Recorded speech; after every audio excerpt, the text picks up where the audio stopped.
سلام عرض ادب خدمت همه رفقا.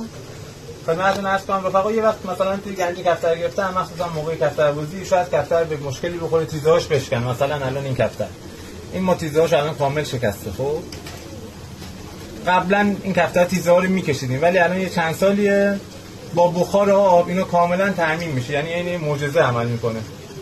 به این صورت همشون در جا صاف شده، درست شده بدون هیچ مشکلی. این سمت هم به همین صورت، این الان 4 تا رو ما کامل میشکنیم، چیزهای کاملا شکسته ولی با بخار آب مثل یه معجزه عمل میکنه و تامین میشه. این هم چیزهای کامل کفتر صحیح سالم. این هم این سمتش باز با یه بخار دیگه حالا قشنگ تامین میشه و صاف صاف. انشالله که بلا آفت از خودم به دور باشه.